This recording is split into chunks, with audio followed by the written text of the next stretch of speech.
Hi everyone, Athena Ali here, the Get Noticed coach, career coach and public service job application specialist for mid-career professionals, aspiring leaders and leaders. Today I want to talk about the 3 myths around landing a public service career, and I want to bust those myths today.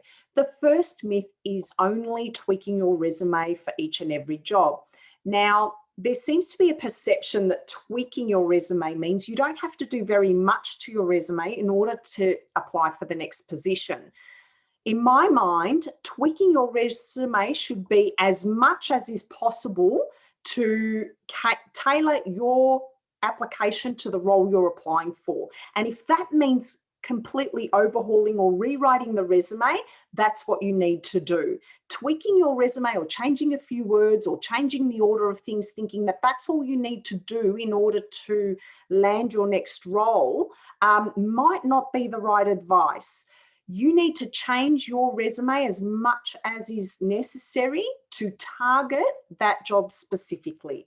So that's number one. Tweaking your resume is not making minor amendments. It might actually be major amendments or rewriting.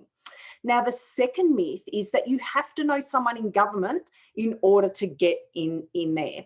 That's so not true, because I knew nobody in the roles that I applied for. I got in without knowing anybody. Most of my clients get in without knowing anybody or having worked in government before. So it's really important that you understand that this needing to know somebody to get in there is simply not true. All public servants started somewhere. They all started not knowing someone, okay? And to be honest, the same applies in the private sector. If you know someone in the private sector, it might also be easier for you to land a role in the private sector, but it's not the only way to get a role in that sector. And the same applies in the public sector. So having that limiting belief in your mind is stopping you from landing your next role. So no, you don't need to know somebody to get in there. Just like the private sector, it may be helpful, but it doesn't mean you have to know someone in there. Now, the third myth I wanted to bust today is that you have to have government experience. Again, that is not the case. As I said, everybody starts from, zero. Not everybody has government experience. Not everybody has experience in the private sector.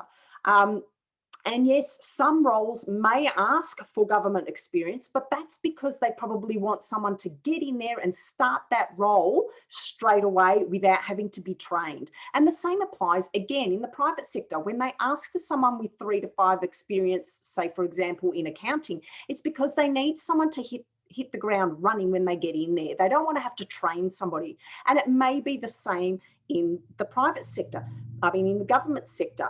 But what you have to understand is that you don't always have to have government experience. And in fact, most of the job applications and job descriptions I come across don't have a need for you to have worked in the government sector. And if you're concerned about that, ask somebody, ring the contact and find out if it really is an essential criteria. Okay. Now, they're my 3 myths that I've busted today.